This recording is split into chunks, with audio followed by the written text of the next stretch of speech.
Shalom, shalom, boa tarde. Hoje nós estamos no dia 25 de outubro do ano 2021, pelo nosso calendário gregoriano. E pelo nosso calendário judaico, hoje nós estamos no dia 19 de Reshivã, do ano 5782. Estamos no 49º dia deste ano, portanto são 49 dias. E hoje nós estamos no segundo dia da semana. E, portanto, nós estamos no segundo dia do Shabat. É o segundo dia também da nossa Aliyá, a nossa leitura da nossa Parashá semanal. A nossa Parashá semanal é Haye Sara, é a vida de Sara. E hoje nós estamos aí na nossa segunda leitura desta Parashá. E vamos então, com a nossa gota de sabedoria do nosso Rebbe Menachem Mendel, o tzadik da nossa geração, o justo da nossa geração, e, portanto, também o líder desta nossa geração. Então, a sua sabedoria fala conosco no dia de hoje da seguinte forma: existem milagres explícitos que violam as leis da natureza, como se fossem insignificantes, milagres que qualquer tolo pode perceber. Por outro lado, há milagres que exigem alguma reflexão para que se note que, de fato, algo fora do comum ocorreu. E existe ainda milagres tão grandiosos, tão sensacionais, que ninguém, além do próprio Deus, tem conhecimento deles. Esses são milagres que ocorrem continuamente a cada momento. Então, nós temos aqui pela nossa gota de sabedoria do nosso Rebbe Menachem Mendel, nós temos aqui, vamos dizer, 3 classes de milagres. A primeira classe de milagres é os milagres explícitos, que a pessoa mais tola pode perceber. É claro, é nítido e tranquilo, qualquer um vê. A segunda classe de milagres que precisa de um pouco mais de reflexão para que se note, se observe que realmente um milagre aconteceu. E há milagres tão grandiosos, tão sensacionais, que realmente só Deus vê esses milagres que Ele mesmo realiza. Portanto, temos diante de nós esses milagres, que ocorrem continuamente, dessa mesma forma, nessas 3 classes. E nós precisamos, obviamente, não estarmos na primeira categoria, os milagres que até os tolos observam. Nesse sentido aqui, nós podemos observar os milagres junto com todos os tolos, por exemplo, mas com o espírito de gratidão a Deus, realmente pelo milagre que está ocorrendo, público, para todos, sem sombra de dúvidas. A segunda categoria, milagres que precisam de um pouco mais de reflexão, é aquele que começa, por exemplo, quando você acorda, desperta pela manhã, onde você faz um Modeh Ani, agradecendo a Deus por Ele ter restituído a você a sua alma dentro de você e você voltou a viver. Este é um milagre que acontece diariamente e que precisa um pouco mais de reflexão para que nós possamos de fato notá-lo. E ao observarmos essa realidade, sermos agradecidos a Deus por mais um dia de vida. Então, este é um tipo de milagre que acontece e que precisa de uma reflexão melhor. Então, durante todo o dia, milagres acontecem. E nós precisamos estar aí observando os sinais para que nós possamos observar e sempre ser gratos a Deus pelos milagres que Ele realiza diariamente. E aqueles milagres que são mais excelentes, que são mais sublimes, e são classificados como grandiosos e sensacionais, que ninguém, além do próprio Deus, observa, percebe esses milagres acontecendo. Que esses milagres, que nós realmente não observamos, não percebemos, mas que estão ligados à nossa vida, à nossa existência, aos nossos dias, que o Eterno continue realizando e que realmente por serem milagres tão grandiosos e sensacionais, ele sabe que nós não estamos naquele nível, né, espiritual dos tzadikim, né, dos justos que há em cada geração, e por isso nós não observamos. Então ele sabe desta nossa realidade, mas ele continua fazendo milagres excepcionais. Que isso tudo seja realmente para a honra e a glória do nosso Deus, e sem sombra de dúvidas, seja para o fortalecimento da nossa emuná e da nossa bitachon, né? A nossa fé e a nossa confiança no eterno, o único Deus, o único Salvador, o único Criador, o único que pode ser chamado de El Shaddai, o Todo-Poderoso, aquele que é único em toda a sua essência e que não possui nenhum adversário, porque nada, absolutamente nada, se compara a ele, nada pode ser associado a ele. Por isso, nosso Deus, ele é um e único, indivisível e incorpóreo. Ele não nasceu e nem morreu. Ele não tem o título de homem e nem filho do homem, muito menos ainda. Ele é realmente El Shaddai, o único soberano, o único todo-poderoso. Então é a ele sempre a nossa gratidão e o nosso louvor a ele, né? Baruch Hashem por isso daí. Ok? Vamos em frente na nossa jornada, né? Agradecer a Hashem por esse dia gregoriano, pelo nosso aniversário.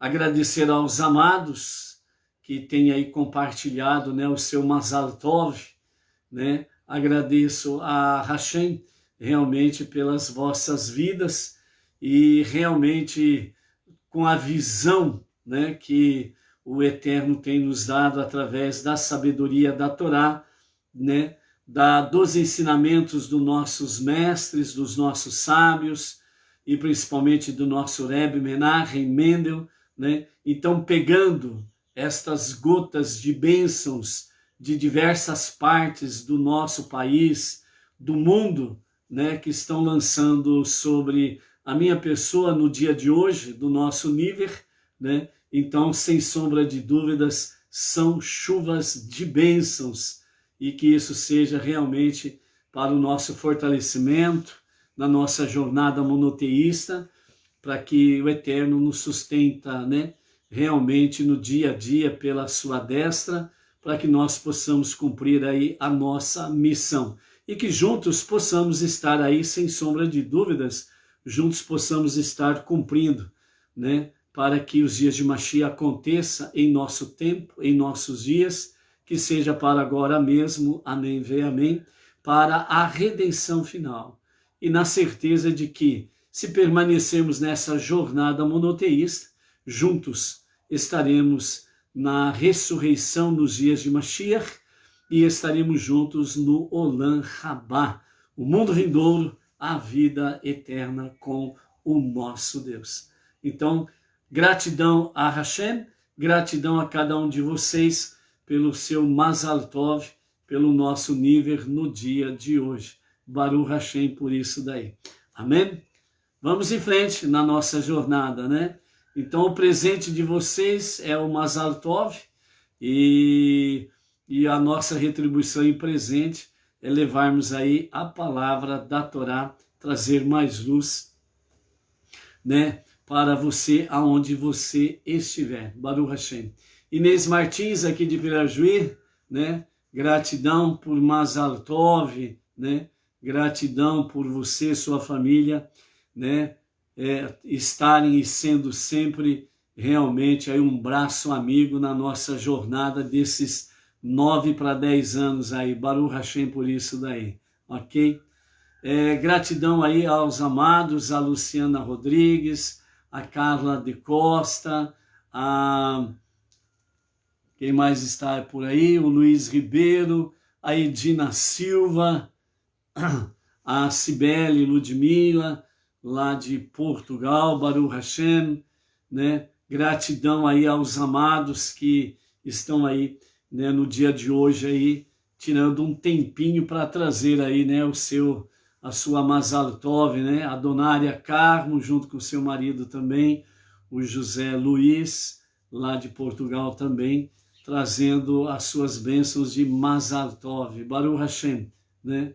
Gratidão, gratidão e gratidão para convosco, Baruch Hashem.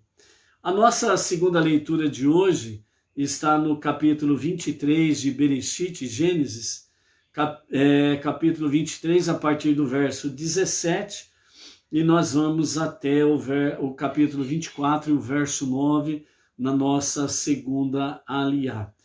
Tivemos aí, né, sem sombra de dúvidas, os momentos difíceis em que Avraham passou, com referência ao sacrifício de Isaac, logo em seguida a notícia, né, da morte da sua amada Sara. Então os nossos sábios, eles trazem para nós, né, realmente reflexões a respeito de tudo isso daí, né? Temos aí a Hani Vaknim, né, que traz aí algumas reflexões, né, uma voz feminina, o ensinamento feminino sobre a questão de ouça a sua voz, fazendo uma reflexão sobre a morte de Sara. Então, a Hani Vaknin, ela nos fala sobre Sara morreu em Kiriat Arba, que é Hebron, na terra de Canaã, e Avraham veio elogiar Sara, louvar Sara e chorar por ela.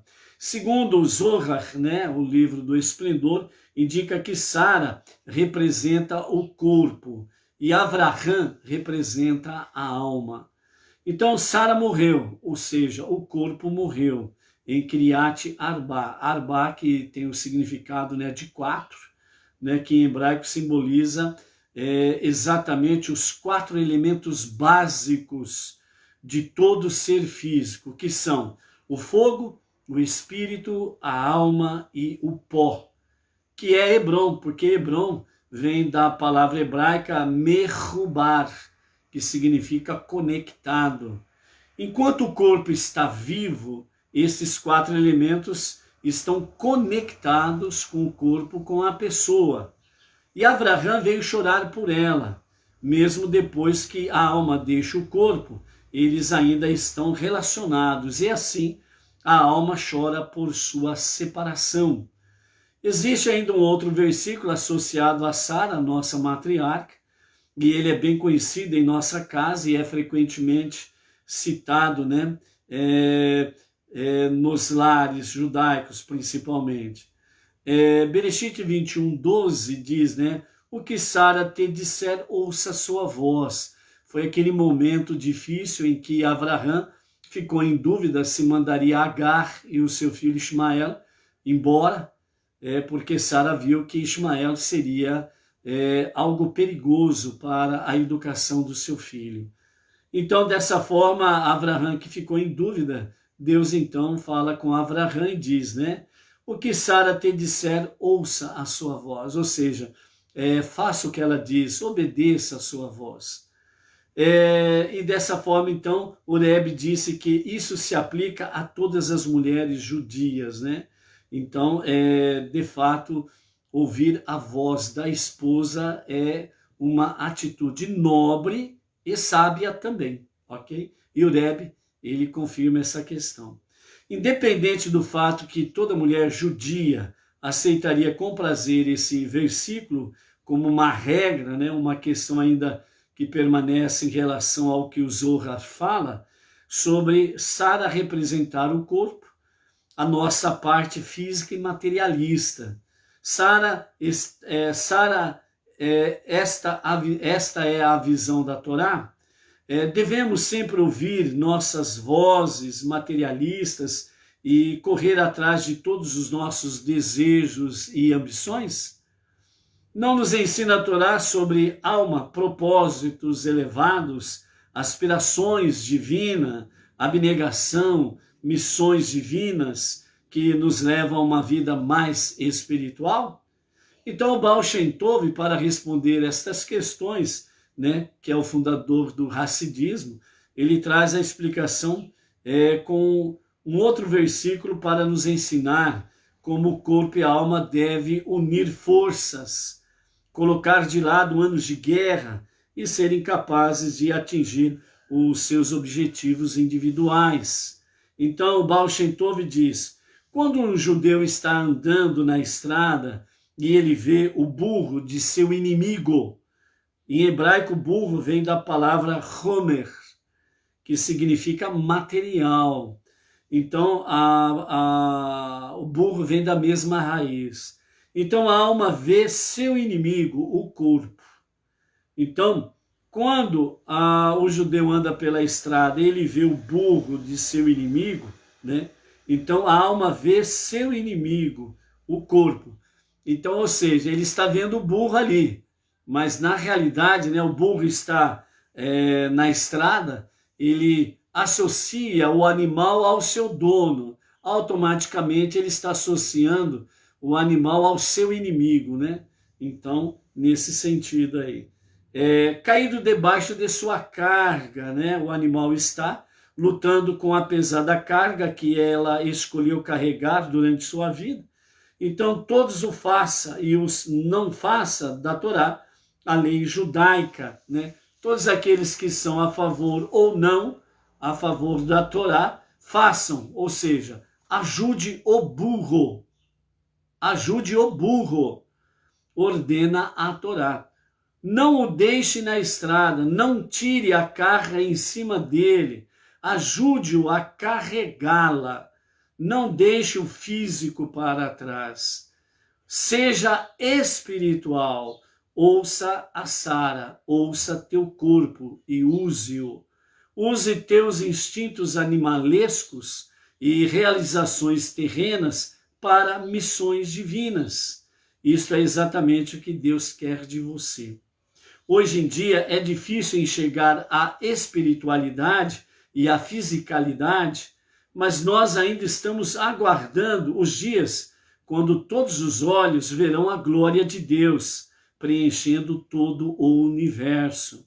Este é o legado de nossas matriarcas e patriarcas. Suas experiências são inspirações eternas em nossas vidas cotidianas. Eles tiveram uma amostra do mundo vindouro neste mundo, mas nós também podemos senti-lo um pouco, né? Então, quando temos essa passagem aí, então a Torá ela nos ensina que quando nós estivermos vendo o burro do nosso inimigo com as suas pernas dobradas por causa do peso da carga, então é dito, né? Ajude o burro a carregar a sua carga. Você vai ajudar o animal a se levantar e você vai ajudar ele a levar a sua carga, né? Então, normalmente, quando se fala que ao olhar para o burro vê o inimigo, então ele está vendo o físico, o corpo, né? No burro ele está vendo o seu inimigo. Então agora ele precisa tomar uma atitude, né? Uma atitude que precisa ser bem refletida para que você não seja enquadrado na forma animalesca sem sabedoria, portanto um tolo, um burro tolo é complicado. Ok? Um burro inteligente é outra história, certo? Então o que acontece? Você vendo isso, você realmente com temor aos céus, você vai ajudar o burro a carregar a sua carga, né? Então você vai realmente ajudar. Nesse caso, você vai ajudar o teu inimigo a carregar a sua carga. É você amar o seu próximo, mesmo que ele seja qualificado como inimigo. Então, quando a Torá dá o exemplo do animal burro, que está com as suas pernas dobradas por causa do peso da carga, e esse animal pertence ao teu inimigo, a Torá diz que você tem o dever de ajudar o animal a carregar a sua carga. Quando você ajuda o animal do seu inimigo a carregar a carga do seu inimigo, então você está tomando uma atitude nobre, com temor aos céus e com amor ao próximo. Na verdade, você ajudando o animal burro e ajudá-lo a carregar a sua carga, você está automaticamente ajudando o seu inimigo. Então você está, através do burro, amando o seu próximo. Então significa, na realidade, que em qualquer situação nós devemos amar o nosso próximo e devemos ajudá-lo, né? E dentro desse escopo aí, ajudando o animal, nós estamos, além de cumprir, né, a Torá, as 7 leis universais, não maltratar os animais, nós também estaremos aí amando o nosso próximo como a nós mesmos, cumprindo a Torá.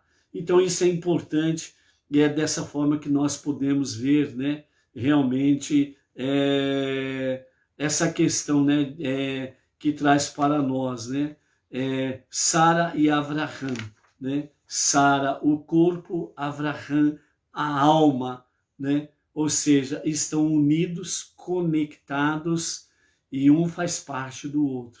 E é isso que realmente a palavra quer trazer para nós nos nossos dias atuais. Apesar de nós sermos pessoas diferentes, apesar de nós realmente termos distância, estarmos apenas conhecendo-se de forma virtual e etc. e tal, nesse mesmo aspecto, a Torá quer nos mostrar, e os nossos mestres, pelas vossas sabedorias, querem mostrar para nós que nós precisamos estar conectados, assim como o corpo e a alma estão conectados, juntos, unidos. E quando há uma separação, realmente há uma dor, há um choro. Foi o que aconteceu com Avraham, que foi chorar, foi louvar e chorar a sua morta, Sara.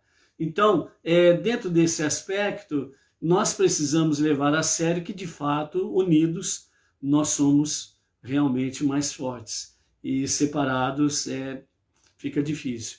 Então, por isso, o mesmo intento, o mesmo objetivo, a mesma mentalidade dentro da Torá. Essa mentalidade da Torá é o que molda realmente o nosso intelecto, a nossa psique, para que nós possamos, apesar das distâncias, mas nós possamos juntos estarmos unidos pelos mesmos propósitos. E dessa forma nós estamos conectados, né? Então, dentro desse aspecto aí, vamos dizer, de hoje, né, em que os amados aí estão mandando o seu Mazal Tov pelo nossa passagem de aniversário, né, do calendário gregoriano. Então, as distâncias, elas se tornam insignificantes. E nós estamos juntos, nós estamos unidos, né, no mesmo propósito, Mazal Tov. Né? Então, é a mesma coisa a nossa jornada diária monoteísta. Nós precisamos continuar e aperfeiçoar essa unidade, esta união, esse mesmo espírito, essa mesma forma de estarmos andando na nossa jornada monoteísta. Então, dessa forma, nós precisamos manter essa conexão para que os dias de Mashiach aconteçam rapidamente, que seja para os nossos dias, agora mesmo, amém, vem amém. Juntos estejamos realmente participando da redenção final e juntos possamos estar no Olam Rabá, o mundo vindouro, a vida eterna, onde o mundo plenamente será a casa de Deus. E aí então nós chegamos na nossa segunda aliá, que é o capítulo 23, a partir do versículo 17. E nós vamos aí nessa questão em que Avraham ele compra, né, realmente o campo de Efrão da Marpelá, né, a gruta que fica de frente de Mamire, o campo, a gruta dentro dele, toda a árvore dentro de seu perímetro. Confirmou-se então como aquisição de Avraham, publicamente, à vista dos hititas e de todos que foram ao portão da cidade, que era o local onde se reuniam para decidirem juridicamente todas as questões pertinentes à cidade, aos cidadãos e aos transeuntes. Então, tornando-se com isso a compra incontestável. Então, quando Avraham os comprou, a condição do campo e da gruta subiu de propriedade de um proprietário comum para um proprietário de uma nobreza, que é o caso de Avraham. Tanto é que Avraham ele também era chamado de rei. Então a nobreza de Avraham era muito grande. Então aqui quando a Torá fala nesse sentido, né, a compra de Avraham sobre o campo, né, de Efron, de Marpelá, e fala que os comentários de Rashi, né, fala que a compra foi incontestável e passou de uma forma comum para uma forma nobre. Quer dizer exatamente sobre a questão de uma elevação espiritual. Então, a partir do momento que Avraham ele tomou posse de forma legal, juridicamente legal, né, como proprietário do campo de Efron de Marpelá, então, quando ele realmente fecha o negócio, concretiza o negócio, e aí é dele, a propriedade é dele, então ela passa de um nível espiritual baixo para um alto nível espiritual por causa do seu proprietário, Avraham. Dentro desse sentido também, os nossos sábios comentam que Avraham ele acabou comprando um cúbito de terra para os 600 mil varões que saíram do Egito, né? Que ele acabou comprando um cúbito de terra na terra prometida para os 600 mil homens que foram contados na fase adulta, né? Para tomarem posse da terra prometida. Como eles não tomaram posse da terra prometida, né? Isso está reservado para os dias de Mashiach, eles tomarem a posse legal dessas porções, ok? Então, nesse aspecto, Avraham, ele já estava, por antecipação, já estava santificando a propriedade que os seus descendentes viriam depois, nos dias de Moshe, com o comando de Yehoshua, Josué, tomar posse literalmente da terra prometida. Então, a terra já estava com o seu nível espiritual já elevado, a sua santidade elevada por causa de Avraham. Paralelamente, o aprendizado que nós precisamos ter aqui com referência a esta questão nós precisamos, né, você precisa ter a consciência da santidade daquilo que você faz, a santidade de onde você está, a santidade que é revelada através da sua vida. Então, a sua casa é um lugar que se torna consagrado a Deus. É um lugar de santidade. Os seus negócios é um lugar de santidade. Você precisa levar essa santidade nos seus negócios. Tudo aquilo que você for realizar, tudo aquilo que está ligado diretamente a você, você precisa exercer realmente a autoridade espiritual, abençoar e santificar tudo. Obviamente, a família está em primeiro lugar, não restam dúvidas. As outras questões são seculares. A família está em primeiríssimo lugar, porque acima da família só Deus. Só Deus está acima de tudo e de todos. Então é Deus família. Aí depois vem as outras questões.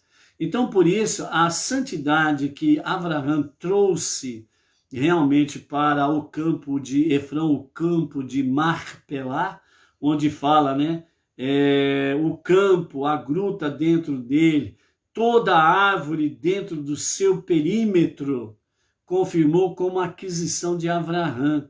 E tudo isso, até a árvore, a grama, as árvores, as gramas, o solo, tudo teve santidade a partir do momento que Avraham tomou posse. Então, por isso, quando vem a bênção, né? Tudo aquilo que você puser as suas mãos seja abençoado, onde a planta dos teus pés pisar seja abençoado, é uma realidade. E você, nós precisamos tomar realmente posse desta realidade, ok? Então faça realmente da sua vida uma santidade. E onde você estiver, o que você possui, o que você fizer, exerça esta autoridade espiritual. Santifique tudo. É para a glória de Deus e é para o seu bem-estar e o seu shalom. Então o verso 19, né, continua dizendo: depois que Abraão comprou o campo e a gruta, e dessa maneira dissociou, melhor dizendo, deles completamente o nome de Efron, e elevou sua condição para a propriedade da realeza. Aí sim, ele então enterrou Sara, sua mulher, na gruta do campo da Marpelá, defronte de Mamre, que é Hebrom, em Canaã. Aí então, a partir desse momento, Efron e os hititas já tiveram seus nomes fora da propriedade. Então já não se cita mais o campo de Efron. Agora fala-se o campo de Marpelá, o campo da Marpelá, o campo da gruta de Marpelá, ok? Então já passa a um nível espiritual elevado, de santidade e de nobreza. É o que nós precisamos fazer no nosso dia a dia. A fim de demonstrar o devido respeito a Sara, Abraão quis sepultá-la no campo de um nobre e não em um campo comum.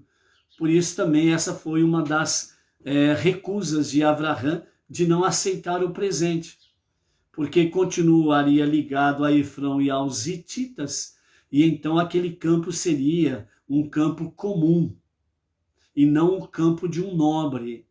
E ele, por amar muito a sua esposa, muito Sara, então ele queria de fato que ela fosse, o seu corpo, melhor dizendo, fosse sepultado num campo de nobre, para nobreza, né? E dessa forma, então, foi onde que ele adquiriu de forma lícita a aquisição do campo. E assim tudo se tornou nobre e com grande santidade. Verso 20, o campo e sua gruta confirmaram-se assim como propriedade de Abraão, pelo fato de que ele designou a gruta de acordo com sua intenção ao adquiri-la, como jazigo, comprados diretamente de modo inequívoco dos hititas por intermédio de Efron. Aqui nós encerramos o capítulo 23, ok? José Hélio Tavares, shalom, shalom. Obrigado, José Hélio, pelo Mazal Tov, né? Baruch Hashem, pelas vossas bênçãos sobre a nossa pessoa. Baruch Hashem. Agora nós vamos iniciar o capítulo 24 e agora nós vamos partir para a questão do noivado de Isaac, né? Então, 3 anos depois da morte de Sara, no ano 2088, a contar da criação do ser humano, Abraão decidiu que era hora de Isaac casar-se com Rivka. A essa altura, Abraão era um homem de 140 anos. Embora fosse idoso e a maturidade tenda a produzir uma indiferença benigna, Abraão continuava a internalizar profundamente suas experiências. Deus abençoara Abraão em sua velhice como um filho digno de tornar-se seu sucessor. E esse filho era tudo para Abraão. Assim, ele sentia-se extremamente responsável por garantir a perpetuação de sua linhagem, a fim de assegurar o prosseguimento da missão divina a que dedicara toda a sua vida. Aqui, né, nós temos aqui vários ensinamentos, aprendizados nem se conta, e realmente se escreveram já vários livros só com esse trechinho aqui, né? Então vejamos que realmente a vida de Abraão é algo fantástico, né? Apesar que a própria Torá, aqui no capítulo 24, verso 1, fala que Abraão era velho, né? E com os comentários dos sábios, entre eles Rashi, fala que Abraão tinha 140 anos, né?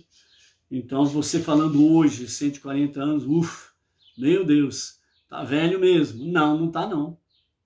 De jeito nenhum. Lembra aquele ditado que diz assim, velho é trapo? Lembra disso? Por que existe essa expressão velho é trapo? Porque o trapo, ele não serve para nada.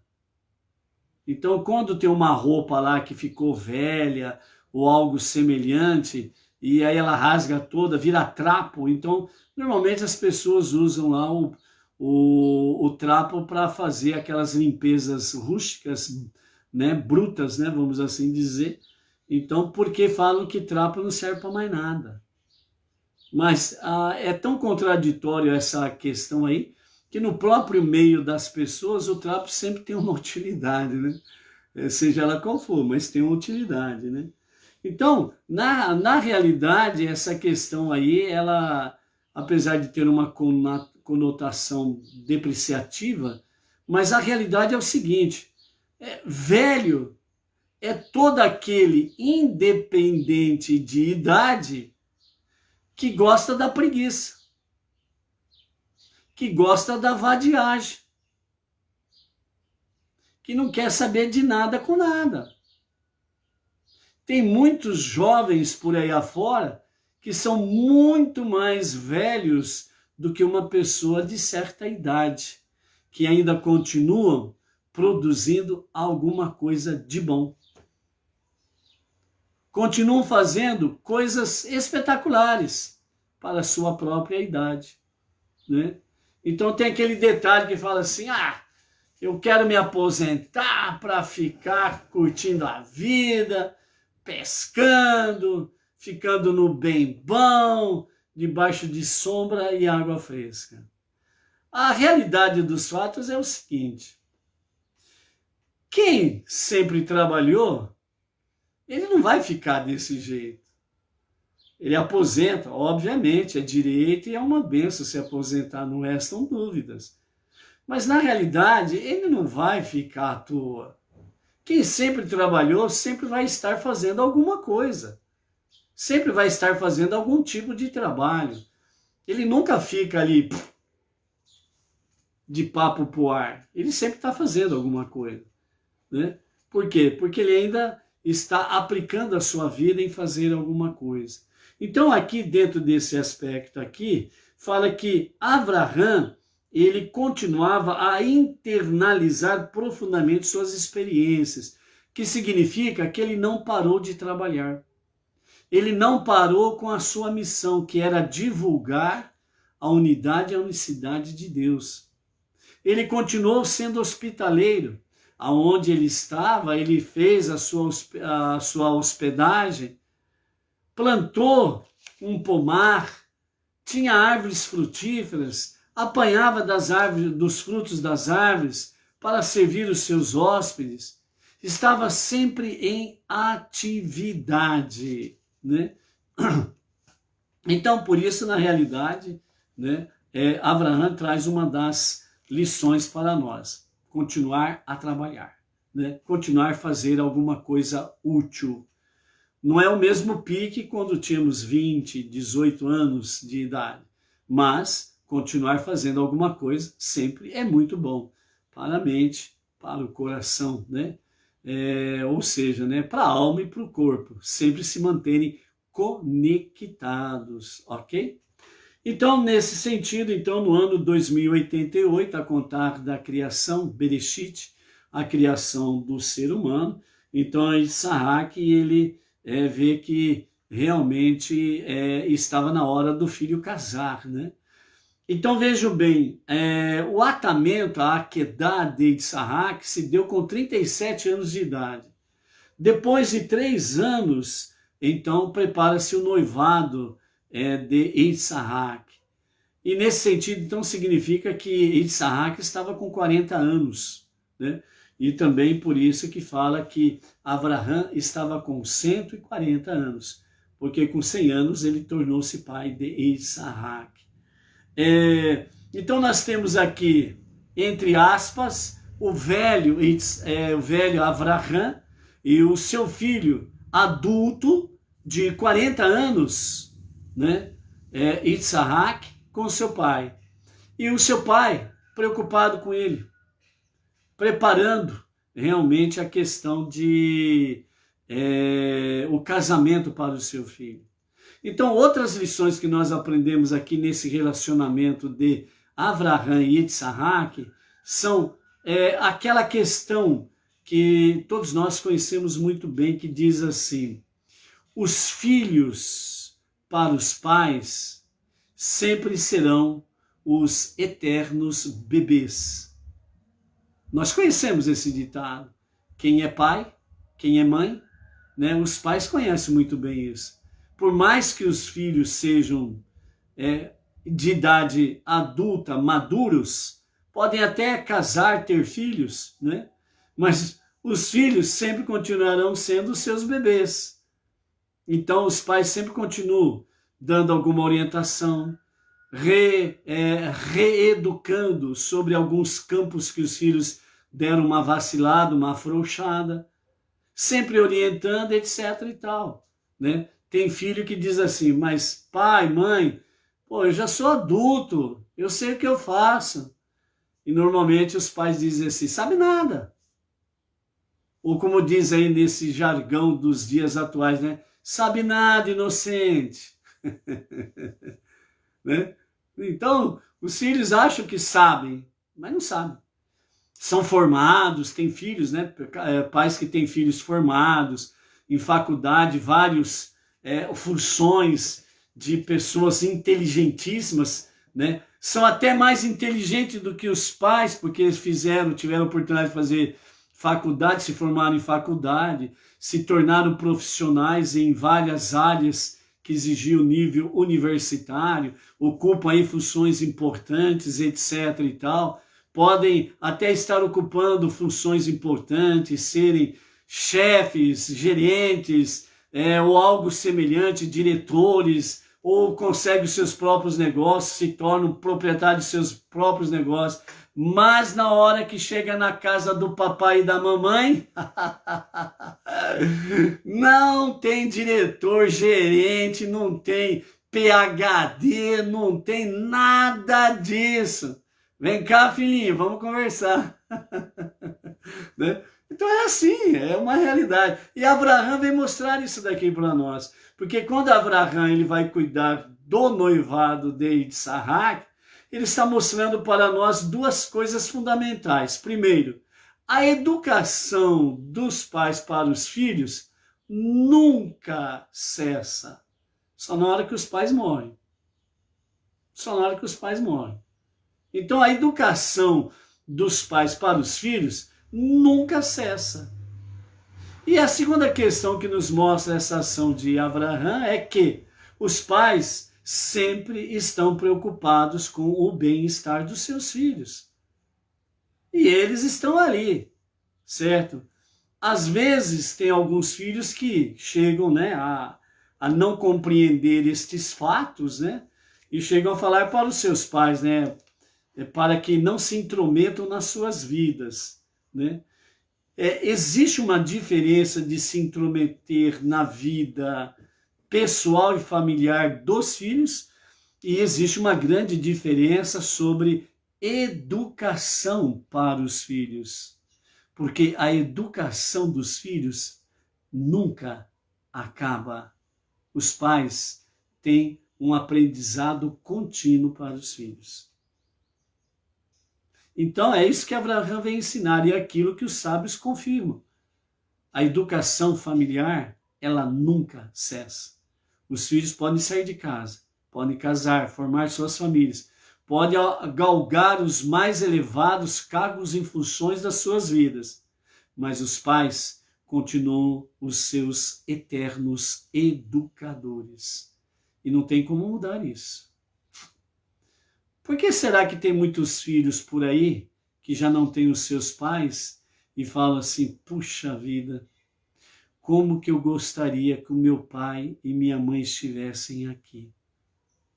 Como que eu gostaria de poder ouvir os seus conselhos novamente? Por que será? Porque a educação familiar, ela é eterna. E a saudade bate. E a saudade bate. Ok? Então, estas são algumas realidades com Avraham e Issac.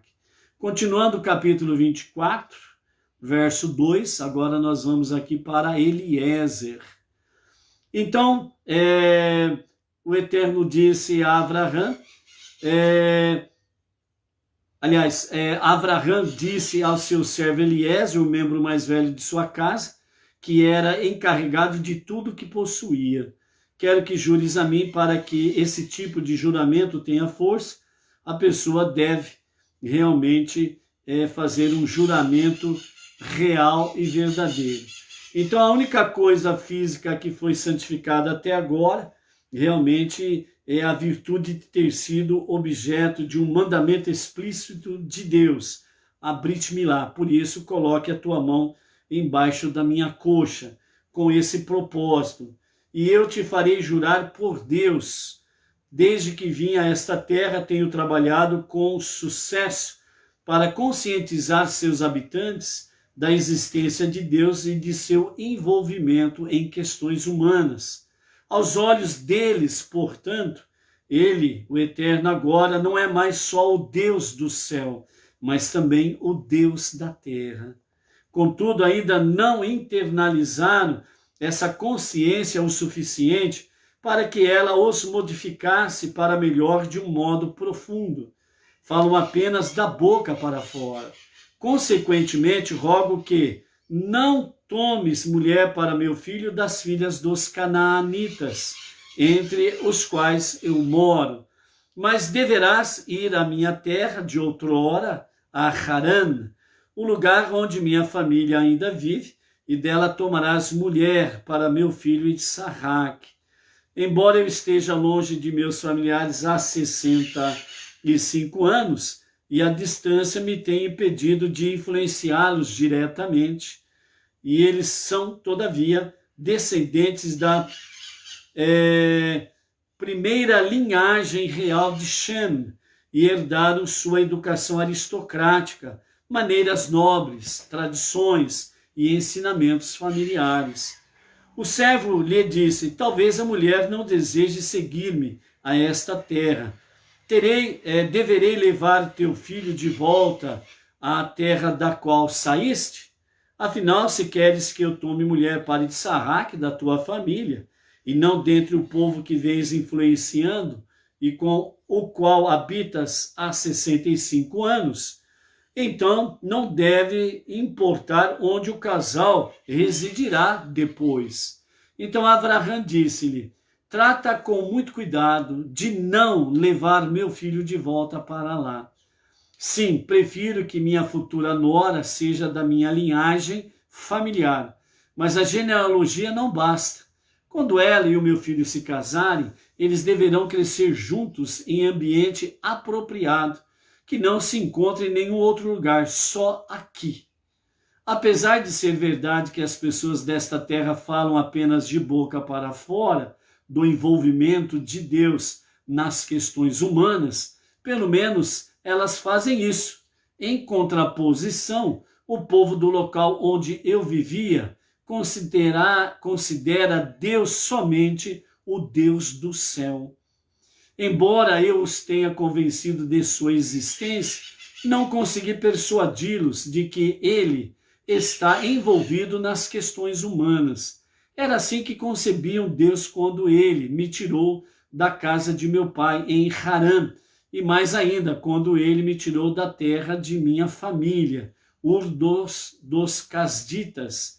E é assim que o concebem até hoje, o Deus do céu. Além disso, Deus falou a meu respeito e até me jurou na aliança entre as metades, dizendo: a tua descendência darei esta terra, uma indicação clara de que meu filho deve permanecer aqui, nesta terra. Portanto, estou certo de que ele enviará seu anjo à tua frente, a fim de orquestrar com antecedência os acontecimentos de modo favorável para ti. Com sua ajuda, tomarás mulher para meu filho de lá. Porém, apesar de tudo isso, se a mulher não desejar seguir-te de volta para cá, então serás isento deste meu juramento. e poderás buscar mulher para meu filho entre as filhas dos meus confederados locais, que é Abner, Escol e Mamre. Embora não sejam meus parentes, eles são líderes distintos e monoteístas. E dessa maneira o casal permanecerá sob a minha tutela. Em última análise, ambiente e educação são mais cruciais que estirpe. De qualquer forma, não faças meu filho voltar para lá, ainda que eu preveja que o filho dele, sabemos que o filho de Isaac será Iacove, de fato retornará para lá e ficará algum tempo lá. Eliezer tinha uma filha e sugeriu a Abraham que a considerasse como mulher para Isaac, em vez de uma filha de Aner, Escol e Mamre. Contudo, Abraham lhe disse: meu filho é abençoado, e tu, sendo descendente de Canaã, és maldito. Os amaldiçoados não podem casar-se com os abençoados. Então o servo pôs a mão embaixo da coxa de Abraham, seu senhor, e jurou-lhe fidelidade sobre tudo isso aqui, né? Então, amados, essa é a nossa segunda aliá, e aqui no caso do noivado de Rívica, né, já vimos a educação familiar, ela é eterna, e também vemos aqui a questão sobre Eliezer, né, o servo fiel da casa de Abraham. Então ele chama Eliezer para cumprir uma missão, ir até a casa da sua parentela em Harã e dali trazer uma esposa para o seu filho. A princípio, Eliezer, ele aceita a missão, obviamente, e ele tenta argumentar de qualquer forma, né? Porque ele tinha uma filha, e obviamente para ele seria uma grande recompensa realmente ver a sua filha casada com o filho do seu senhor, né? No caso de Isaac. Mas Abraão fala, não, é lá da minha família, da minha casa lá de Harã. Lá, eles, antes de eu poder trazer a consciência deles que Deus é Deus do céu e Deus da terra, não houve tempo suficiente para falar para eles sobre o Deus que é o mesmo Deus do céu, é o mesmo Deus da terra. E dentro desse aspecto, eles apenas conhecem o Deus do céu e continuam com as suas questões desenfreadas com as questões terrenas, entre elas a própria alguma coisa idólatra nesse campo aí também. Mas Deus do céu e Deus da terra. Aqui nós temos a sabedoria do nosso Rebbe Menachem Mendel, que nos falou ontem sobre a questão, os milagres que estão acima da natureza, portanto, os milagres dos céus. E depois ele fala do milagre que estão inseridos na natureza, que é os milagres na terra. Então, dentro desse aspecto aqui, Abraão está falando exatamente isso. Ou seja, o Deus do céu que faz milagres, como vimos na gota de sabedoria de hoje, que há milagre que só Deus sabe, que as pessoas não têm a sensibilidade espiritual de poder ver milagres maravilhosos, milagres essenciais, especiais, milagres realmente de grandes proporções. Apesar de ser milagres de grandes proporções, o ser humano não tem a sensibilidade espiritual para captar esses tipos de milagre. E tem aqueles milagres que realmente estão inseridos na natureza, e nesse aspecto aí as pessoas conseguem, com um pouquinho mais de reflexão, ver realmente os sinais de milagres. Entre eles o exemplo sobre quando nós acordamos de manhã, o milagre da vida que se renova para com cada um de nós a cada manhã. Isso daí precisa ter um pouco de reflexão para poder ver que é um milagre de Deus. O tolo, ele dorme, acorda, dorme, acorda, dorme, acorda e não percebe nada, não analisa nada e não consegue entender absolutamente nada dentro deste aspecto.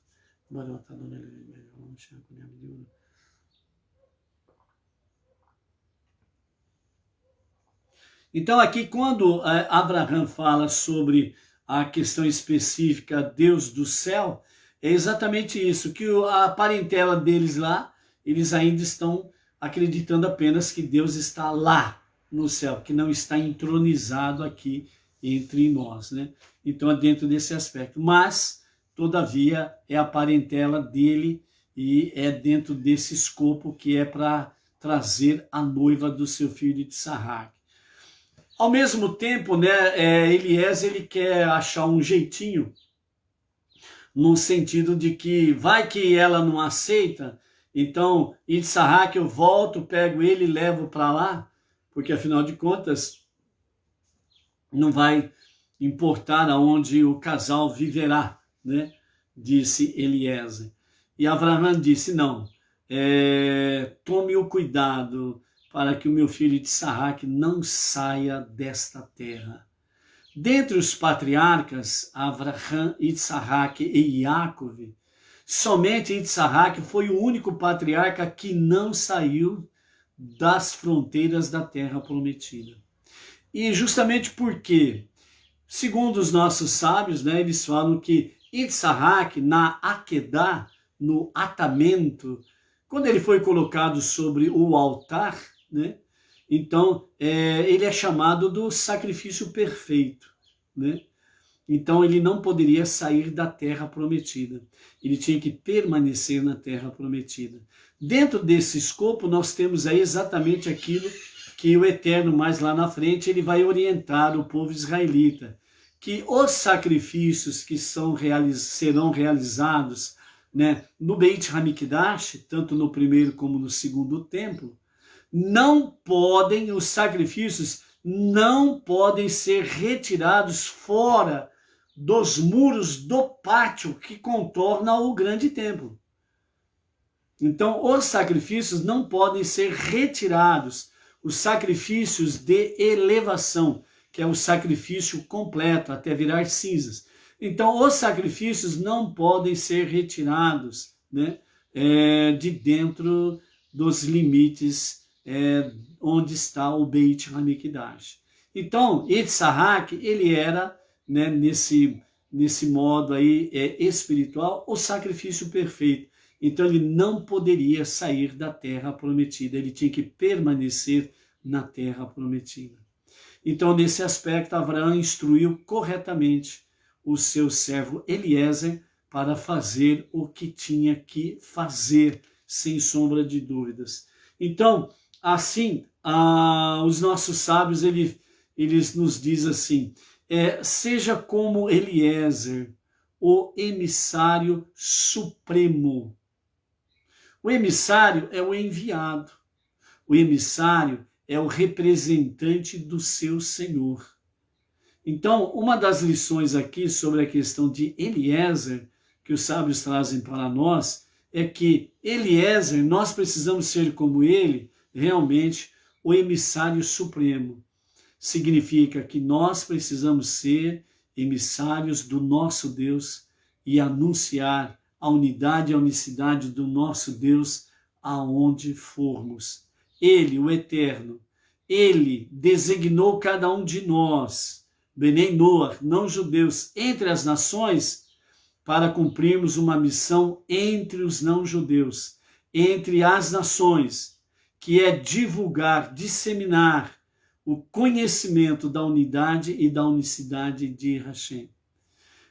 O que nós aprendemos com isso é com Abraão, que Abraão, toda a sua vida, esteve conectado com esta missão. Levar, disseminar, ensinar, fazer propagar a unidade e a unicidade do Eterno.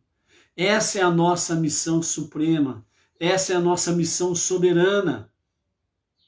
Junto com o povo israelita, o povo judeu, ombro a ombro, estarmos aí juntos neste serviço ao Eterno, para que o mundo seja plenamente a casa de Deus. Então, por isso, amados, vamos realmente sermos aí como Eliezer, emissários supremos, porque Deus confiou a cada um de nós essa jornada espetacular. Portanto, vamos seguir em frente e que nós possamos aí, amanhã vamos continuar vendo sobre a ação de Eliezer e a sua chegada lá na casa dos parentes de Avraham e o seu encontro com a prometida de Isaac e os acontecimentos que estarão todos relacionados a esse casal. Ok? Vamos em frente? Amanhã, pela graça bendita de Hashem, estaremos aí bendizendo ao nosso Hashem. Louvamos o Eterno por cada um, a Miriam Barros, lá de Brasília, Baruch Hashem, Miriam, a Yaritza Verônica, lá do Chile, Baruch Hashem, né? Quem mais aqui que nós não mencionamos nessa tarde? A Edina Silva, aqui de Bauru, Baruch Hashem. Mais alguém aí, né? Então, né, a Luciana Rodrigues, aqui da nossa região de Marília. Agradecer aos amados que durante toda esta manhã e os que estão continuando aí na parte da tarde enviando o seu Mazal Tov. Gratidão, gratidão por vossas vidas, por estarmos juntos nessa jornada. Esse é uma grande alegria podermos realmente desfrutarmos dessa jornada juntos em direção ao Olam Rabá. Até amanhã. Shalom, shalom.